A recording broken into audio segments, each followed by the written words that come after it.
So on the heels of its 250-year anniversary, the U.S. Army is looking to modernize for 21st century warfare, especially now in response to the Ukrainian drone strike against Russia and Russia's drone strike against Ukraine.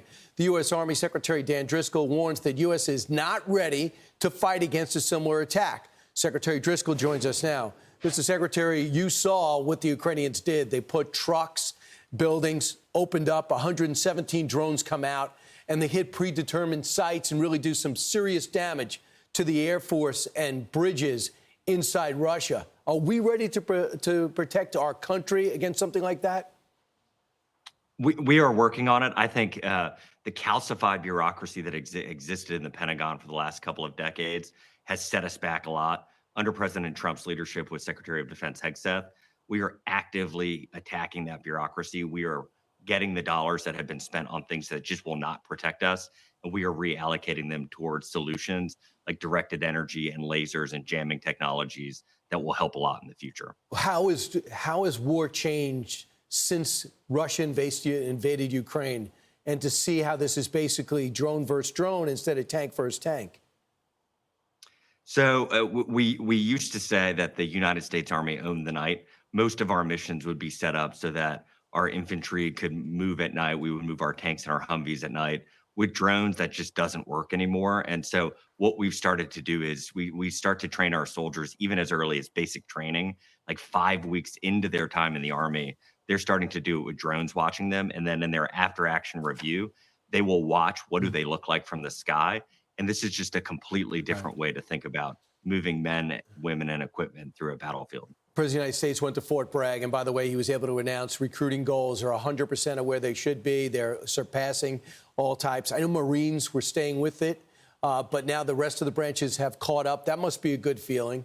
How is the president received at Fort Bragg, and how is the news resonating with the military community that all the names are going back to their original names before they were changed for political correctness? I think if you watch the videos of the president speaking before soldiers, like you can see he just has this incredible connection as commander in chief with his army.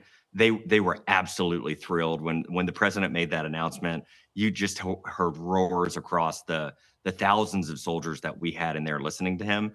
And I think every single soldier, or nearly everyone I have talked to, remarks how it just feels so different today than it did a year ago, and that they feel like they actually have a leader who wants them to be the most lethal fighting force in the entire world.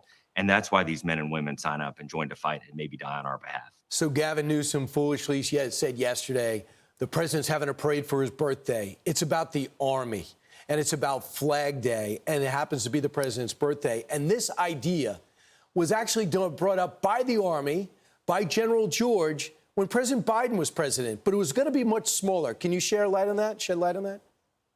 Yeah, I think there's kind of two things here that just I find preposterous. Thing one is as if the Army 170 years before the president was even born could have lined this up to be his birthday.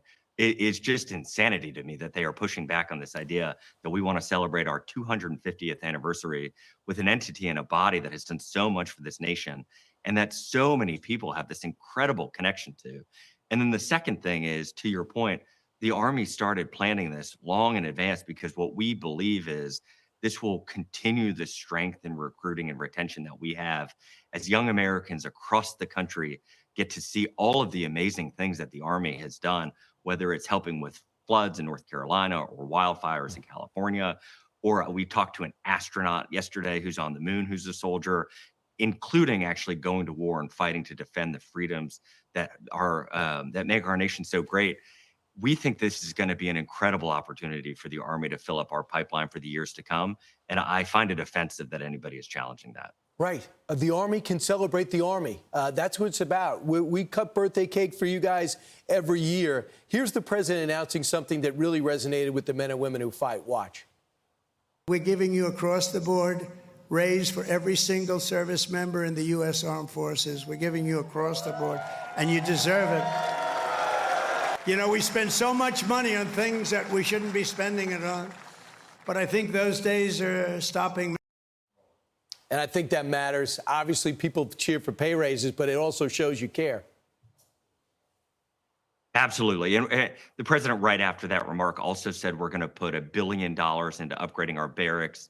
When I talked to him and I talked to the Secretary of Defense, Hegseth, we often remark, especially for the Secretary and I, it's our friends that are serving. It is the people that Secretary Hegseth and I were with, whose kids live in these buildings and live in these communities. And the president cares so deeply about this population. And he's been doing an incredible job working with Congress and the Senate to start to prioritize the soldier and their families again. Absolutely. So when you need you to fight, you're ready, and you feel like the country appreciates you.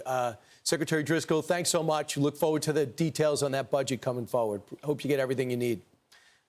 I appreciate it. Have a good day. And happy birthday, Army. Meanwhile, I'm Steve Doocy. I'm Brian Kilmeade. And I'm Ainsley Earhart. And click here to subscribe to the Fox News YouTube page to catch our hottest interviews and most compelling analysis.